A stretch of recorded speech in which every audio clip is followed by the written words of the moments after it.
فعسى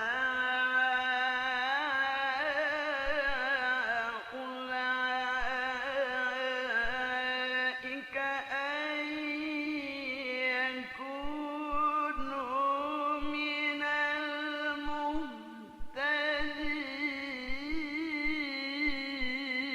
المهتدين.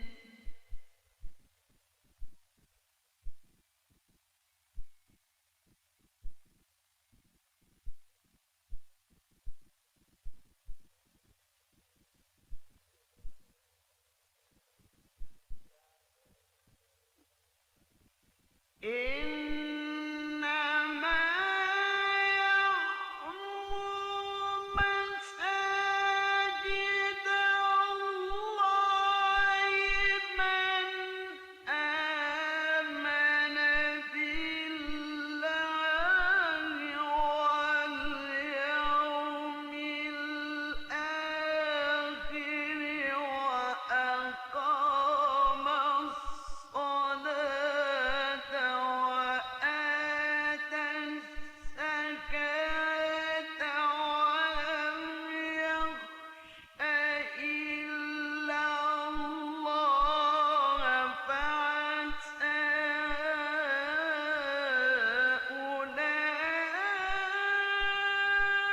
أولئك أن يكونوا من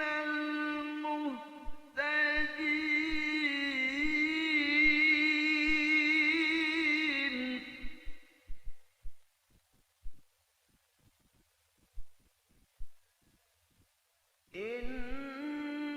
إنما يعمر مساجد الله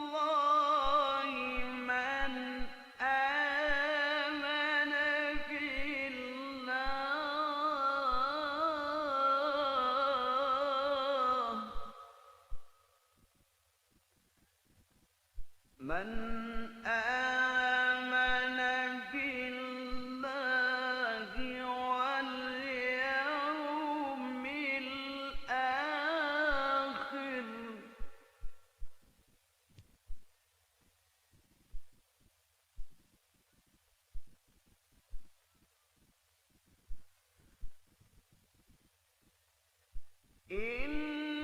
إنما يعمر مساجد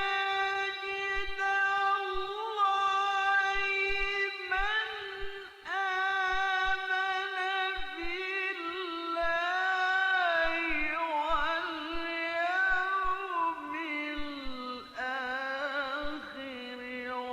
وأقام الصلاة وآتى الزكاة ولم يخش إلا الله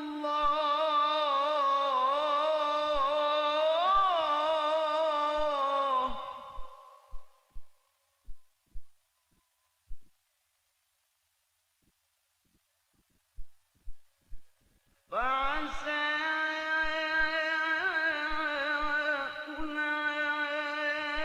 أولئك أن يكونوا من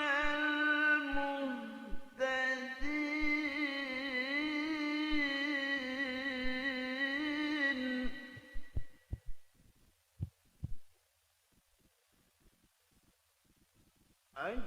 أجعلتم سقاية الحاج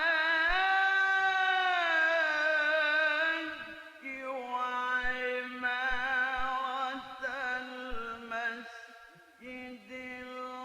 الحرام كمن آمن بالله واليوم الآخر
Sadaqallahul azim.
Bismillahirrahmanirrahim. Assalamualaikum warahmatullahi wabarakatuh.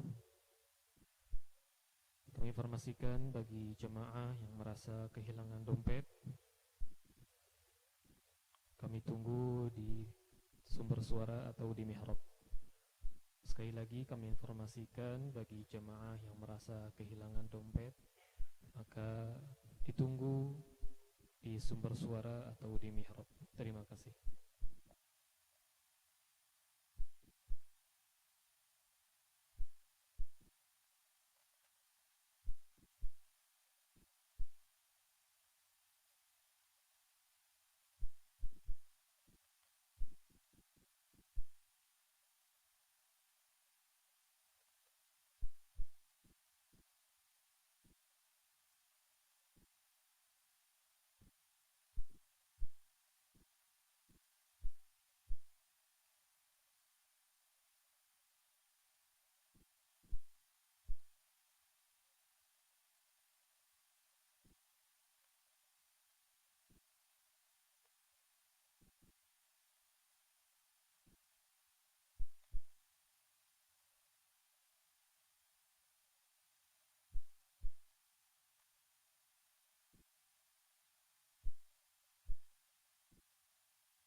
Sekali lagi kami informasikan bagi jemaah yang merasa kehilangan dompetnya, maka silahkan untuk mendatangi ruangan mihrab atau sumber suara.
Assalamualaikum warahmatullahi wabarakatuh.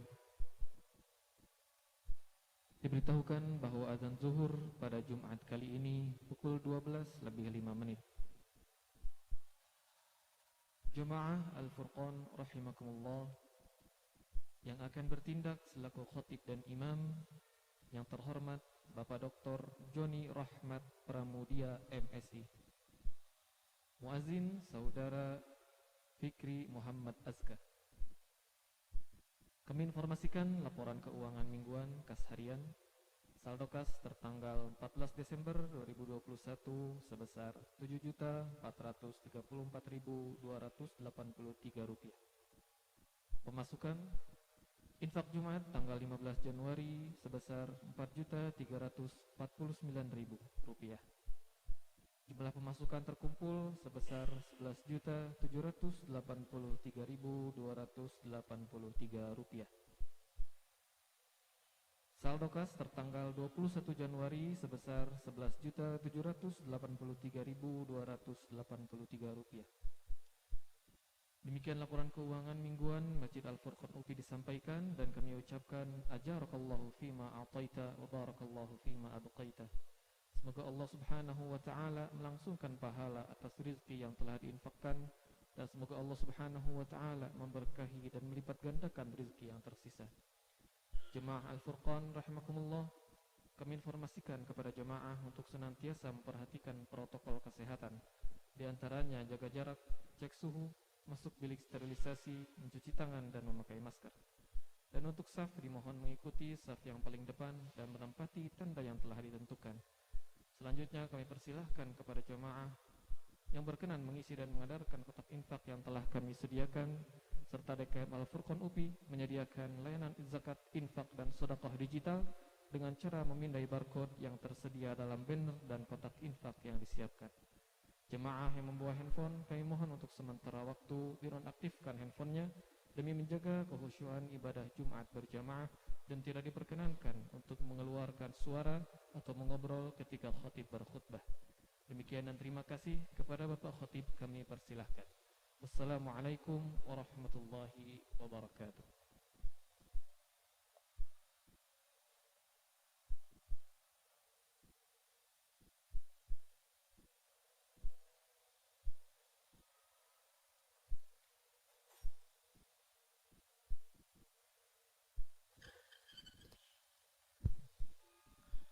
Assalamualaikum warahmatullahi wabarakatuh.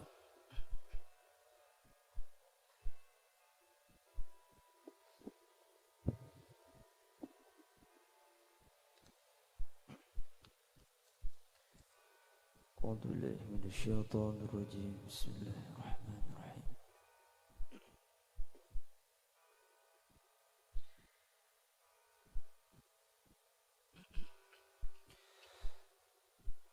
الله أكبر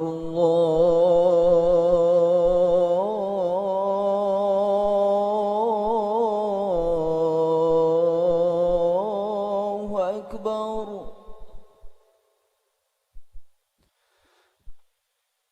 الله أكبر.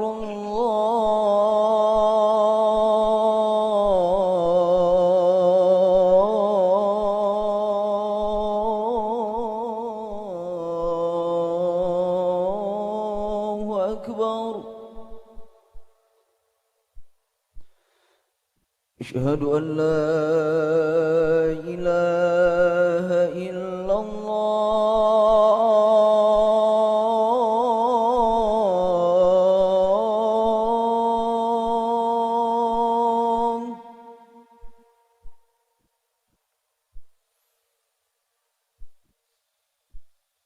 أشهد أن لا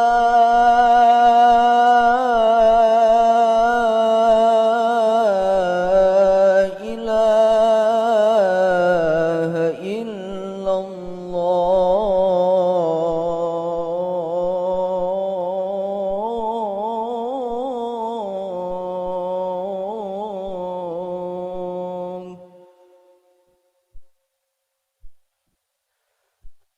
أشهد أن محمدا رسول الله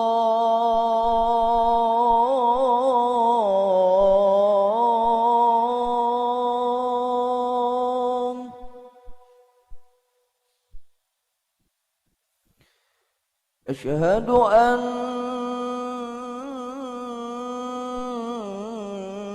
محمد رسول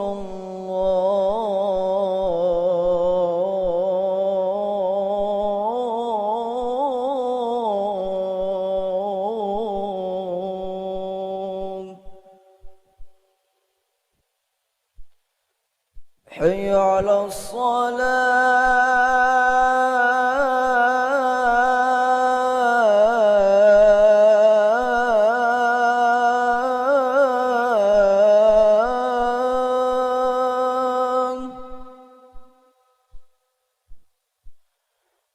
حي على الصلاة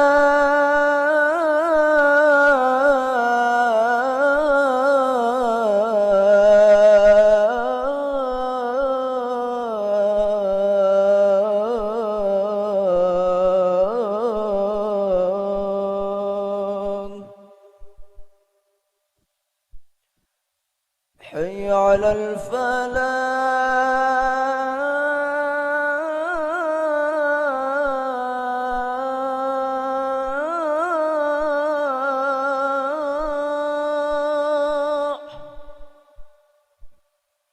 حي على الفلاح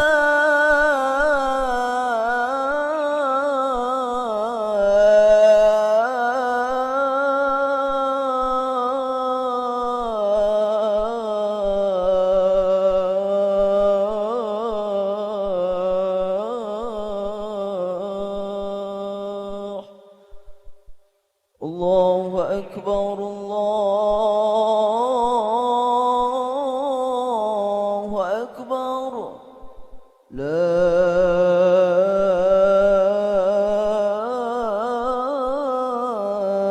إله إلا الله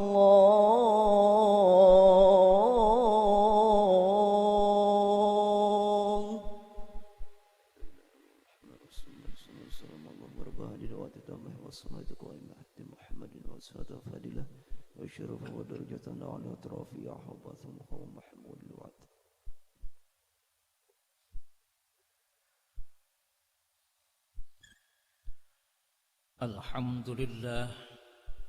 الحمد لله حق حمده أشهد أن لا إله إلا الله وحده لا شريك له وأشهد أن محمدا عبده ورسوله اللهم صل وسلم على سيدنا محمد وعلى آله وأصحابه أجمعين أما بعد أيها الحاضرون أوصيكم ونفسي بتقوى الله فقد فاز المتقون وقال الله تعالى في كتابه الكريم أعوذ بالله من الشيطان الرجيم بسم الله الرحمن الرحيم يا أيها الذين آمنوا اتقوا الله حق تقاته ولا تموتن إلا وأنتم مسلمون. Hadirin jemaah salat Jumat yang dimuliakan Allah Subhanahu wa taala. Alhamdulillah, puji dan syukur mari kita panjatkan kehadirat Allah Subhanahu wa taala.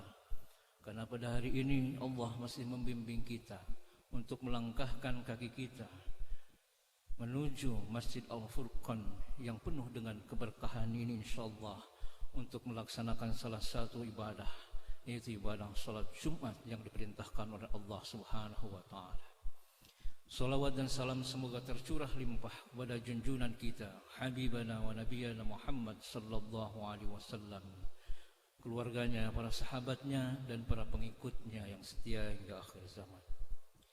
Hadirin rahimakumullah, pada kesempatan Jumat kali ini izinkan khatib untuk berwasiat khususnya kepada diri khatib sendiri dan pada umumnya pada jemaah sekalian untuk senantiasa meningkatkan ketakwaan kita, meningkatkan kedekatan kita pada Allah Subhanahu wa taala, sehingga nanti kita diberikan jalan yang mulus, jalan yang lurus oleh Allah, saat bertemu dengan Allah Subhanahu wa taala.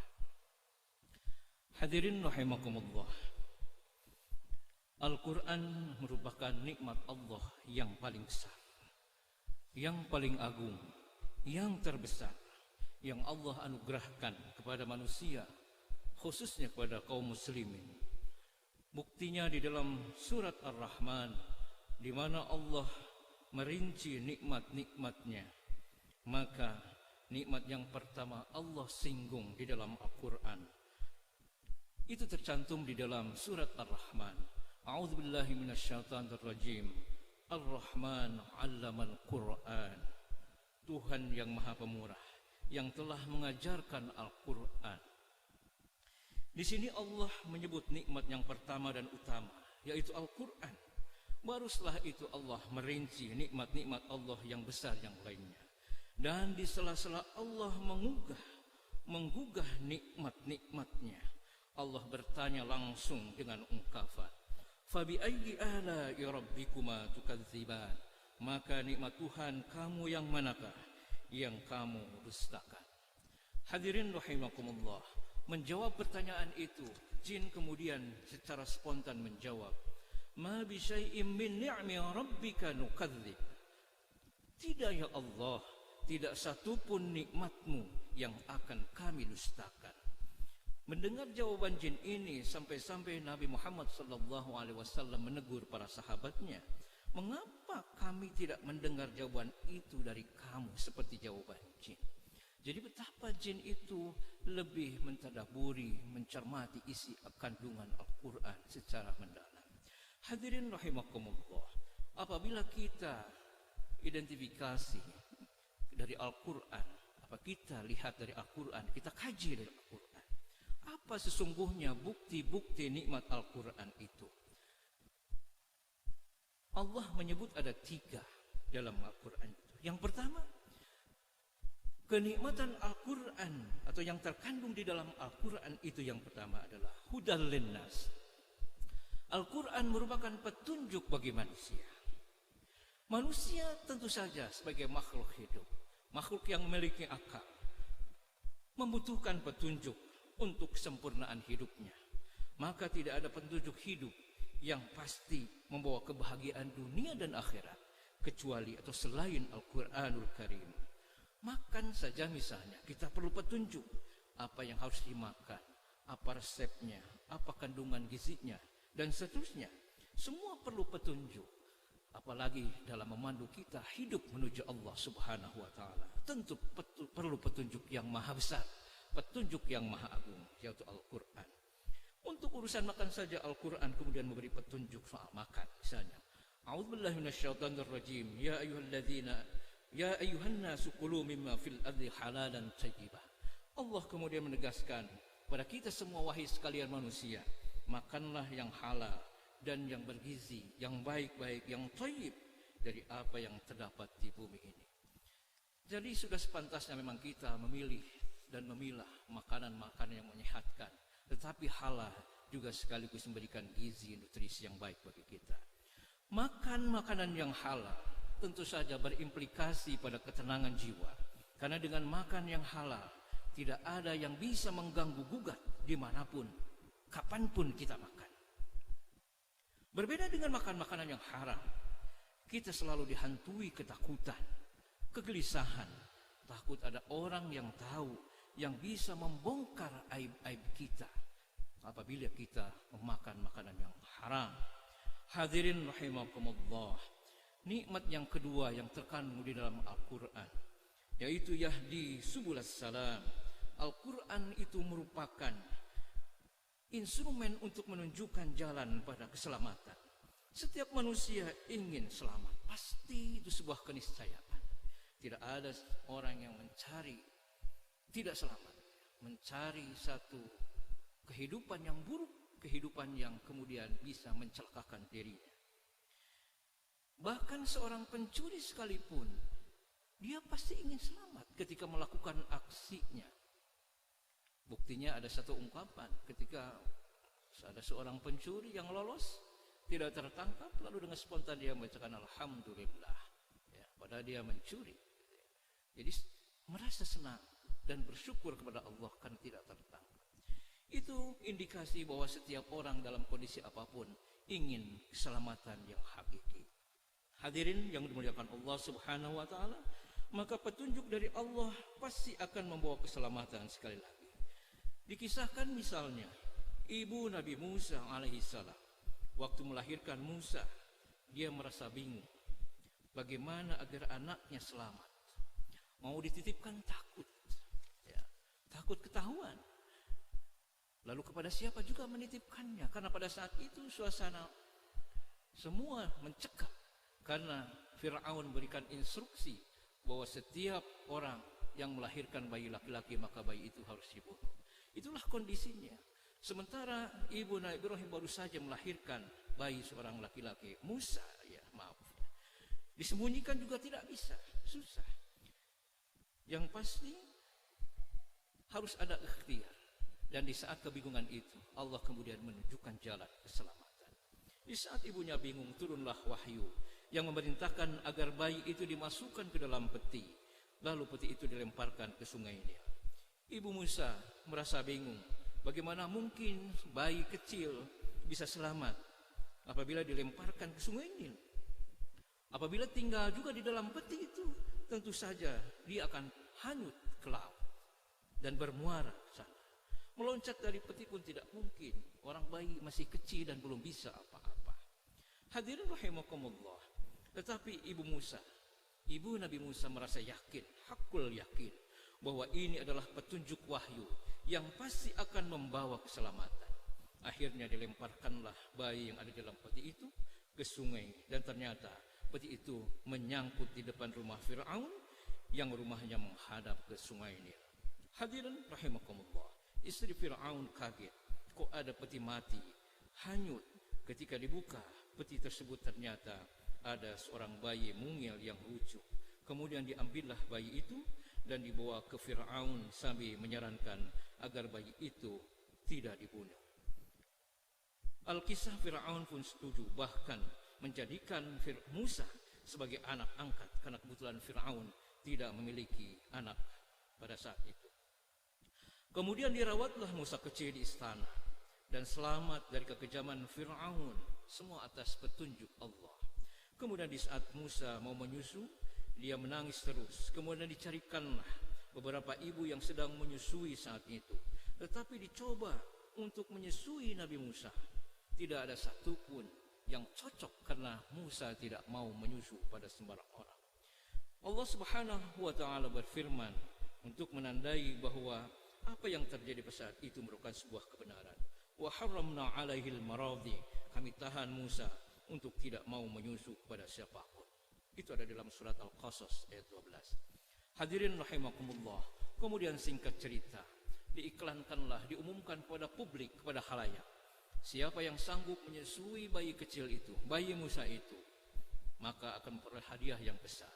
Kemudian datanglah kakak Musa, mencoba menawarkan seorang ibu untuk menyusui Musa. Dicobalah ibu itu dan ternyata Musa mau menyusu kepadanya. Senang sekali Fir'aun pada saat itu ada seorang ibu yang bisa menyusuinya, menyusui Musa maksudnya. Gajinya pun besar karena tidak ada seorang pun yang cocok untuk menyusui Musa kecuali ibu itu. Fir'aun tidak tahu bahwa di situ ada skenario Allah dan Allah mempertemukan Musa dengan ibu kandungnya sendiri. Demikianlah skenario Allah yang diceritakan di dalam Al-Quran dalam rangka untuk menjaga keselamatan Nabi Musa. Hadirin rahimakumullah, nikmat yang ketiga yang ada di dalam Al-Quran dan perlu kita tadaburi bersama, yaitu syifa'ul lima fis sudur. Al-Quran merupakan obat, khususnya untuk obat penyakit hati. A'udzubillahi minasyaitonir rajim. Wa nunazzilu minal Qur'ani ma huwa syifaa'un wa rahmatun.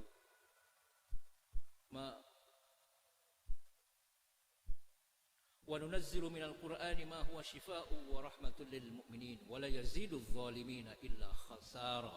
Hadirin rahimakumullah, Al-Quran merupakan obat atau syifa bagi siapapun, bagi umat manusia, bagi kaum muslimin khususnya.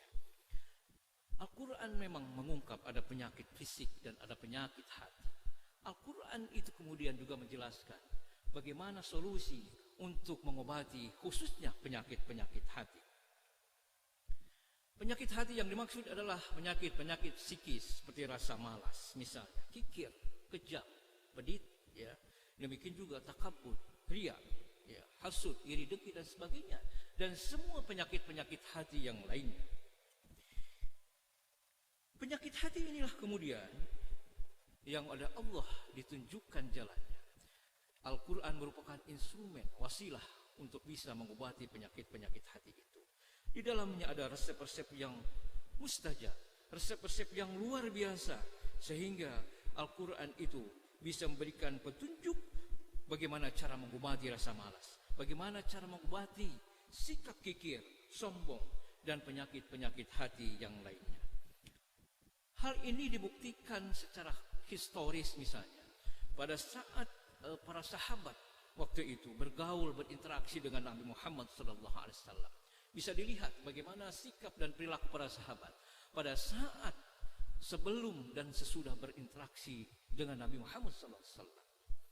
Pada waktu itu Nabi mampu mengubah perilaku masyarakat jahiliyah dari masyarakat yang jahiliyah yang bodoh akidah, bodoh agama Islam, bodoh ajaran kebenaran, kemudian mereka menjadi melek dan memiliki literasi yang tinggi terhadap kebenaran Islam.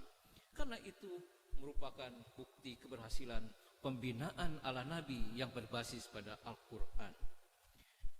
Hadirin rahimakumullah, pada saat itu para sahabat banyak yang berubah dari sikap kikir, kemudian banyak yang menjadi dermawan, dari yang malas bekerja menjadi giat bekerja, dari yang sombong kemudian menjadi rendah hati, dan seterusnya dan seterusnya. Bahkan dikisahkan di dalam sejumlah hadis Nabi Muhammad SAW, ada sahabat yang infaknya ditolak oleh Nabi karena terlalu besar, yaitu mau menginfakkan 2/3 harta kekayaannya. Sahabat itu menawar lagi, bagaimana ya Rasul kalau saya infakkan setengahnya saja? Tapi Nabi pun masih keberatan dan menolak. Akhirnya Nabi setuju agar sahabat itu bisa menginfakkan hanya 1/3 saja. Padahal sahabat tadi telah siap menginfakkan 2/3 harta kekayaannya. Itulah kesadaran yang tumbuh dari para sahabat yang memperoleh sentuhan Al-Quran, yang memperoleh pembinaan Al-Quran yang luar biasa sentuhannya dari Nabi Muhammad SAW secara langsung dan dipandu oleh Allah Subhanahu wa Ta'ala. Semoga kita semuanya termasuk orang-orang hamba-hamba Allah yang memiliki, yang merasakan nikmat, paling tidak 3 nikmat yang disampaikan oleh Allah di dalam Al-Quran tadi. Dan semoga kita senantiasa sanggup mentadaburi, mengamalkan, dan mengimplementasikan semua ajaran Allah khususnya yang ada dalam Al-Quran sebagai petunjuk dan pedoman hidup kita dalam kehidupan sehari-hari kita. Barakallahu li wa lakum fil Qur'anil azim wa nafa'ani wa iyyakum bima fihi minal ayati wa dzikril hakim wa taqabbala minni wa minkum tilawatahu innahu huwas samiul alim.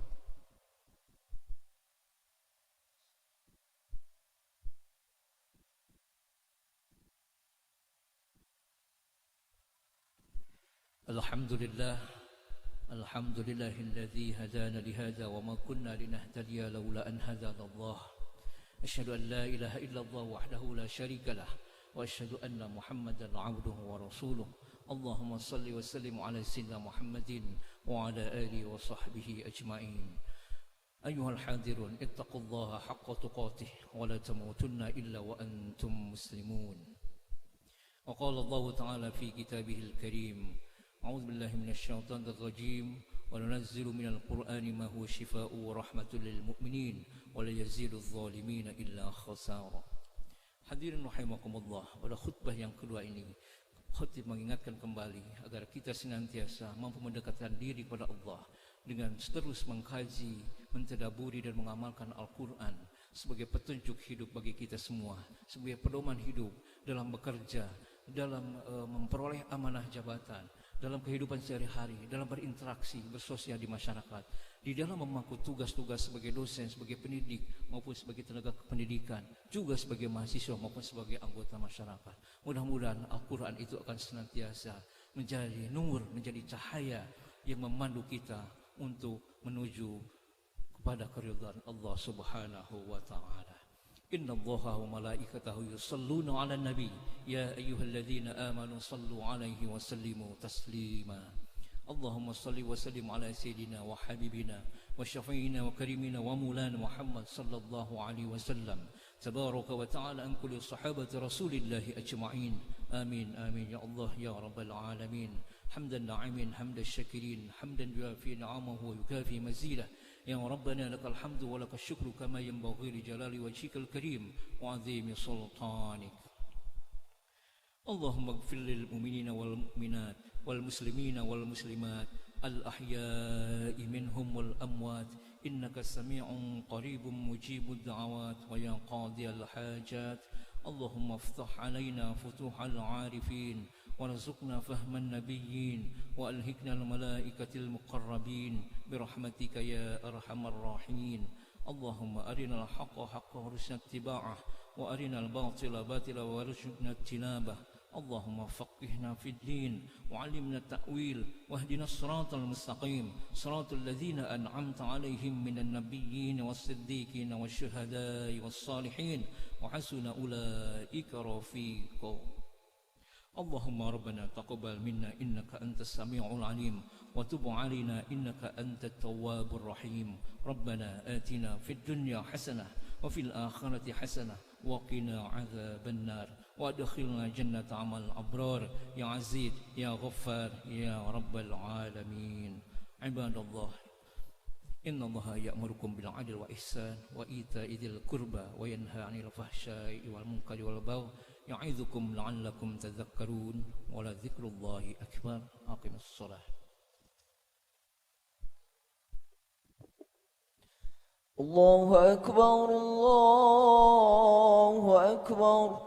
أشهد أن لا إله إلا الله أشهد أن محمدا رسول الله حي على الصلاة حي على الفلاح قد قامت الصلاة قد قامت الصلاة. الله أكبر الله أكبر لا إله إلا الله.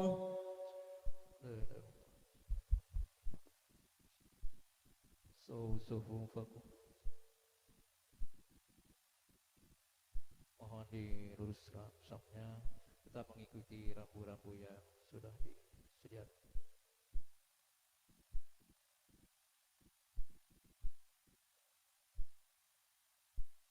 Allahu Akbar.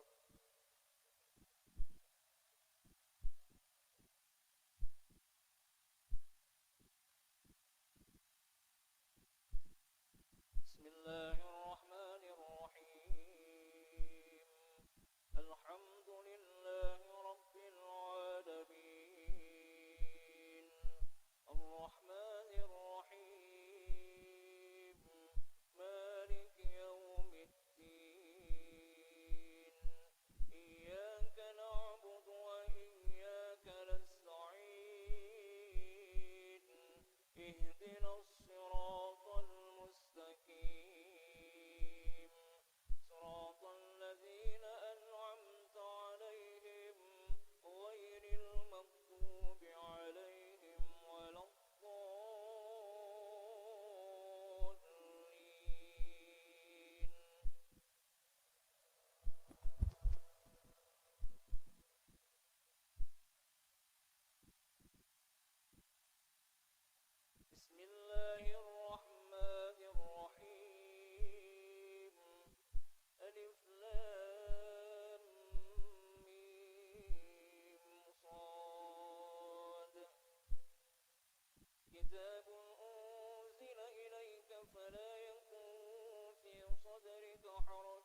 فلنسألن الذين أرسل إليهم ولنسألن المرسلين فلنقصن عليهم بعلم وما كنا غائبين والوزن يومئذ الحق فمن ثقلت موازينه فأولئك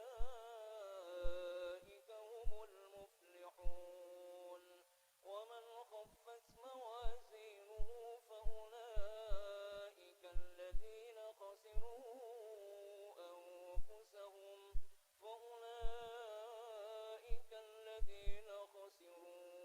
أنفسهم بما كانوا بآياتنا يظلمون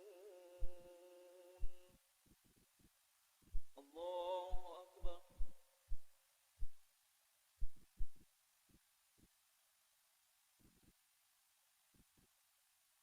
سمع الله لمن حمده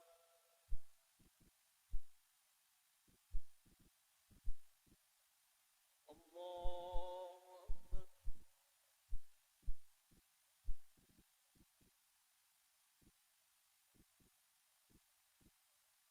الله أكبر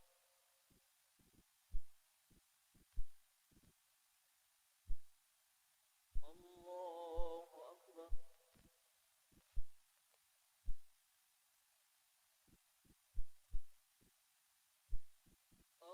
الله أكبر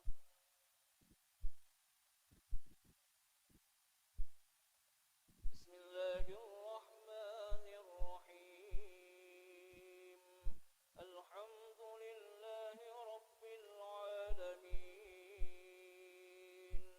الرحمن الرحيم مالك يوم الدين إياك نعبد وإياك نستعين اهدنا الصراط المستقيم صراط الذين أنعمت عليهم غير المغضوب عليهم ولا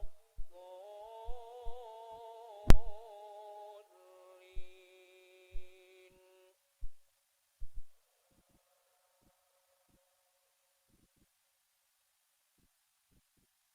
بسم الله الرحمن الرحيم قل أعوذ برب الناس ملك الناس إله الناس من شر الوسواس الخناس الذي يوسوس في صدور الناس من الجنة والناس الله أكبر